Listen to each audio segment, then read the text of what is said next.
Se former, ça sert à rien, sauf si tu respectes ce principe. Pour ça, je vais te l'illustrer avec le meilleur des exemples. J'ai une abonnée qui adore mes contenus. Elle les a tous regardés. Mieux, elle les a visionnés à chaque fois en entier. Et ça, c'est pas si courant. Les vidéos YouTube, ça dépasse rarement les 20% de durée de visionnage. On va l'appeler Julie. Julie, elle est intelligente, curieuse, elle est motivée, elle passe des heures à réfléchir à ses projets, elle écoute plein de podcasts, elle lit des livres business et elle lit des newsletters. Et quand elle a pris contact avec moi sur Instagram, je lui ai posé une seule question simple. Quand est-ce que tu te lances dans tes projets? Après tout, elle devait être au point, je pense, hein. Et elle m'a répondu bientôt.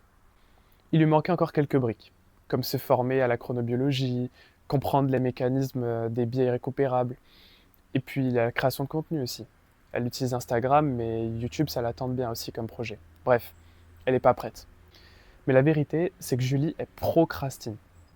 De façon élégante, mais elle procrastine. Et elle s'en rend pas vraiment compte. D'apparence, elle avance bien. Ses dossiers sont remplis de notes, elle a plein d'idées pertinentes, elle a tout, mais elle a rien sorti. Pas de deadline, pas d'offre, pas de confrontation au réel en fait. Le problème de Julie, c'est qu'elle gagne très correctement sa vie. Elle aime pas spécialement son job, mais elle le déteste pas non plus.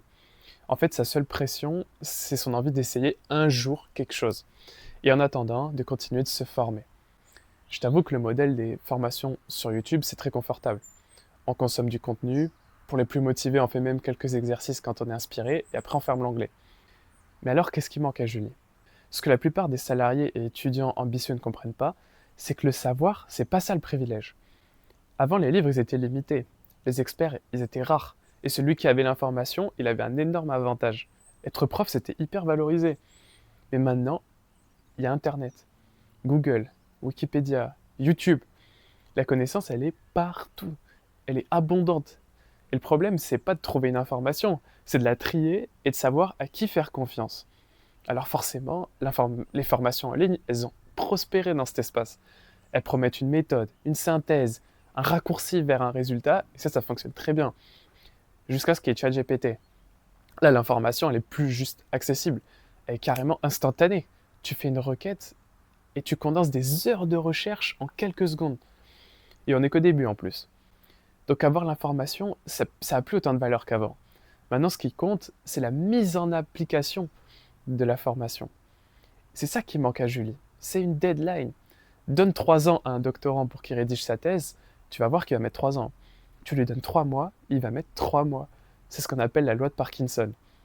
Le travail, il s'étend pour occuper tout le temps disponible. Regarde, je me suis donné 5 minutes pour filmer cette vidéo, je te parie qu'elle va faire 5 minutes. Julie, elle s'est donné bientôt. Donc forcément, son projet dure bientôt. Mais bientôt, ça n'a pas de date. Et ce qui n'a pas de date, ça n'existe pas. Donc on va aider Julie. On va lui donner une deadline.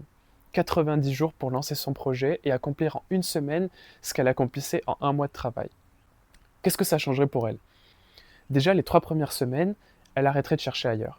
Elle supprimerait 90% de ses distractions qui encombrent sa charge mentale et elle libérerait des heures précieuses qu'elle pourra consacrer à la clarification de son projet. Les 3 semaines suivantes, elle organiserait ses routines de travail. Maintenant que son plan est clair et qu'elle a gagné beaucoup de temps, elle planifie des sessions de deep work alignées sur ses priorités et sans s'épuiser. Les 3 semaines d'après, elle systématiserait ses progrès. Elle traque ses résultats et elle ajuste ses actions selon ses niveaux d'énergie dans sa journée. Et les 3 dernières semaines, elle optimiserait son équilibre. Pour que son projet soit durable et qu'il soit performant, elle combine à la fois les objectifs pro, les objectifs perso et ses projets. Tout ça avec de l'intensité et sans sacrifice. En gros, ça veut dire améliorer son sommeil, son alimentation, son sport. Finalement, tout son écosystème, il rentre en synergie pour s'adapter à sa nouvelle identité. 90 jours plus tard, son projet existerait. Il ne serait pas parfait, mais il sera lancé. Et c'est ça que propose le programme Soso. Soso, c'est pas une énième formation vidéo. Il y a du contenu, bien sûr, pour poser les bases, mais l'information est au service de l'action.